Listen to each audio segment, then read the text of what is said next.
So in this video, we're going to talk about multimodal models. Multimodal models are models that can take in multiple modes of data, like text and images, or images and audio.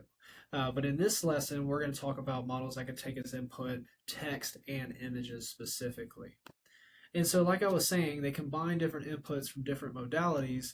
And the key here is the shared representation. We want a piece of text that says this is a photo of a dog to be semantically similar in embedding space, to be very close in embedding space to an image of an actual dog. And we want that if the text is a photo of a fox, we want that to be close enough to be in the same group of animal, right?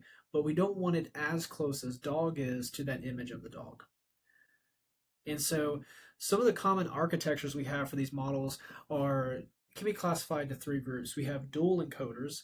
These are models that take as input that process the text and the image separately. OpenAI's clip model is a very popular example of this. And as you can see, when it's training the model, it's taking as input the text here. It has a database of text image pairs. It's taking as input the text and it's encoding it using a text encoder, and it's taking as input the image and it's encoding it using an image encoder. So the text encoder takes as input text and produces an embedding for that text, and the image encoder takes as input an image and produces an image embedding. And after we have those text and image embeddings, we can calculate similarity between the text and images to figure out, to retrieve a photo of a dog or a photo of a cat or any sort of other text query we have on our database. Fusion models are a little bit different in that they don't have separate encoders for text and images.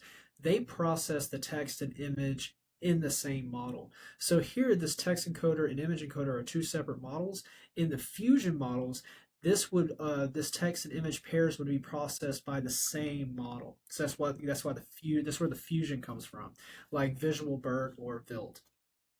Hybrid models do both. A good example of a hybrid model is a bridge tower model. The bridge tower model is going to have a text encoder, a separate text encoder and image encoder that's going to send in that are going to get processed separately, and then it's going to have a fusion model that's going to take as input the text encoding and the image encoding together as one and process that by one model. And so those are the architectures. The training methods are usually done via contrastive learning. Contrastive learning, as we've kind of alluded to it, is that we want to make sure that this model is trained to bring similar data points together and trained to pull dissimilar data points further apart in embedding space. And then also you can use mass language modeling, which is another method, or image text matching. Mass language modeling is also used for text embedding models, and I should have mentioned that. But essentially, you can think of mass language modeling as we're teaching this model to fill in the blank. So we're going to give it a sentence, and in a text setting, we'd give it a sentence, and then we would remove one word or one token from that sentence and have that model predict that token.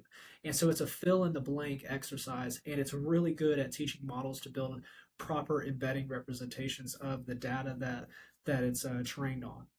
And so now I think we've learned a little bit about multimodal models. Let's actually use one. We're going to use OpenAI's CLIP to calculate the similarity between text and images.